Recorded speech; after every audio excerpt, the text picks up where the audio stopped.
wall of the Nazi fortress. All the skill of a brutally great military and engineering people have gone into the construction of this wall. Today, boys from New York and London, from Seattle and Manchester, from Toronto and Montreal, from Marseille, Warsaw and Prague, from Narvik, and from thousands of other Allied homes are doing what Hitler and Napoleon dared not do: cross the waters of the English Channel and attack the fortified coast on the other side.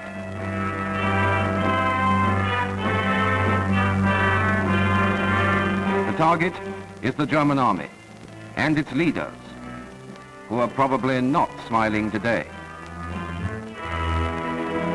In the hills of Persia last December, today's fighting on the coast of France was planned and put on the Allied calendar.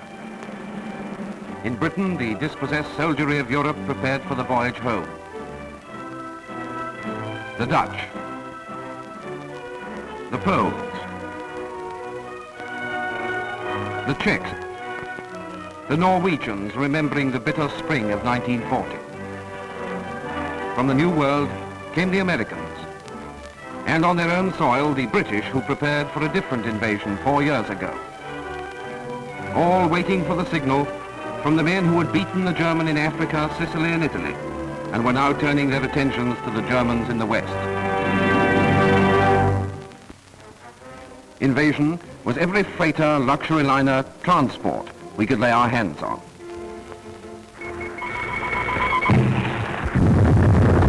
Invasion was the Navy and Coastal Command aircraft fighting their unending war with the Nazi submarine fleet over all the sea and air highways to Britain.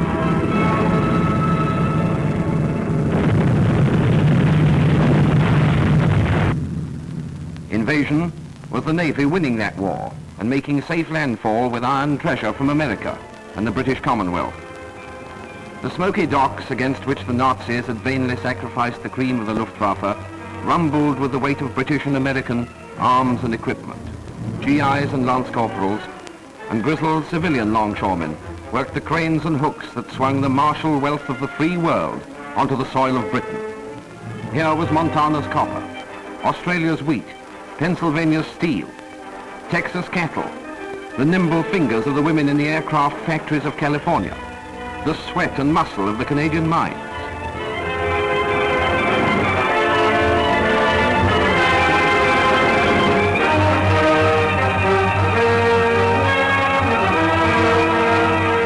Here was the loaded and crated determination of the United Nations to come to a decision this year in Europe.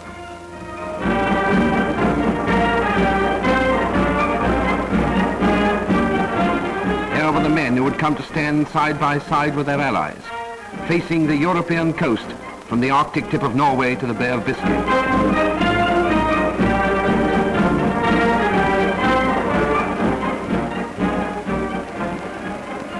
Day and night, the labor went on. At night, too, other guests prepared to visit Europe without invitation.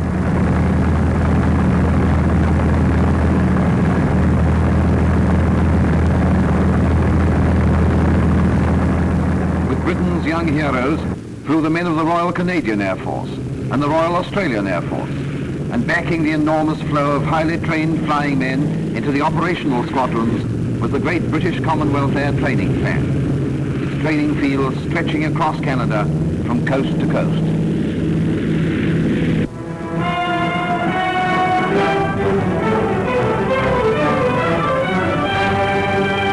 The RAF, Avengers of Warsaw, Rotterdam, Coventry, London, penetrated night after night through the dark weather over Europe to pound the strategic factories and concentration points of Hitler's empire. The aircraft factories, the munition works, the truck assembly plants, the power plants, Munich, Hamburg, Cologne, Nuremberg, Brunswick, Frankfurt, Hanover, Essen, Berlin.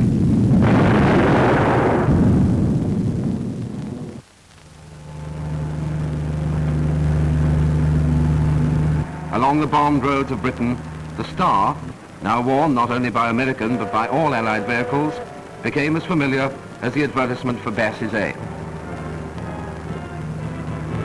On rubber and steel, the goods of war rolled to dispersal and distribution points throughout Great Britain. there to be stored against the day of need.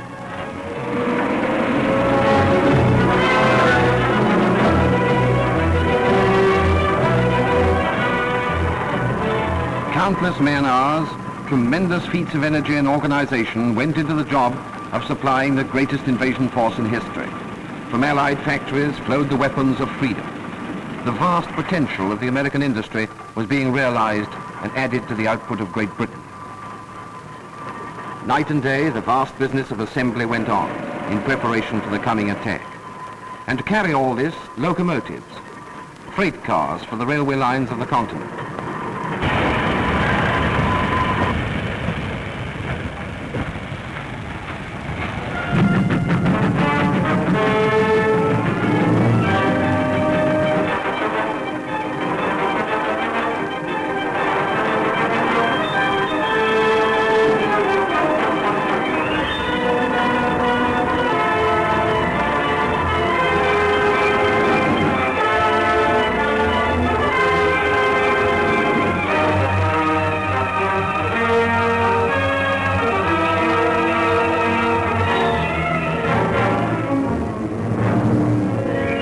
Invasion was piled high in Devon and Cornwall, in London and Liverpool. Invasion stretched its long lines of tanks and guns and vehicles down the rolling English roads. To the enemy, a growing menace. To the Allies, the climax of years of endurance and endeavor.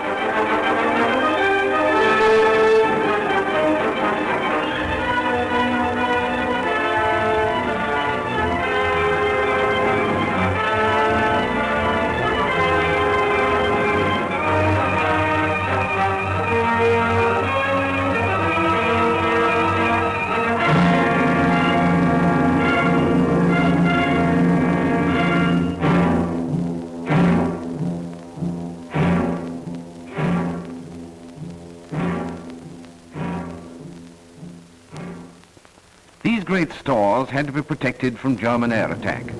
Men of the Home Guard, women of the ATS and Americans stood to the guns.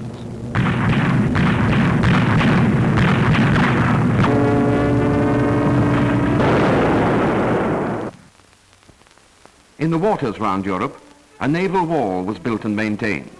Nowhere, not even in the coastal waters of Germany, could the enemy move with impunity.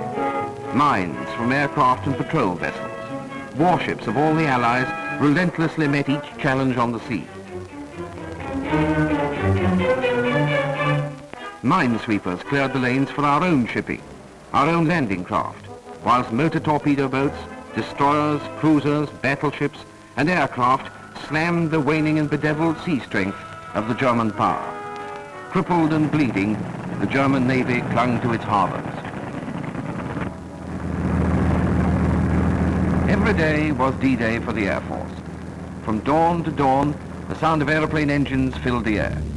England, now a green and pleasant, unsinkable aircraft carrier, launched immense fleets of planes to scourge the enemy in Europe, blow down his factories, tear up his railroads, explode his ammunition dumps, fight his air force out of the sky, kill his troops wherever they were to be found.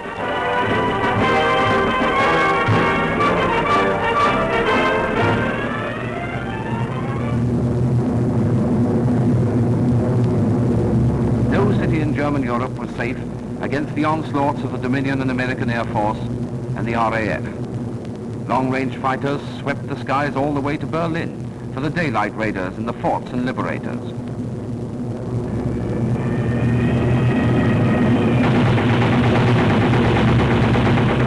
Highways to Germany were lined with flak, and the best pilots of the Luftwaffe still hurled themselves against the fire of the Fort's 50s and the Lightning's cannon.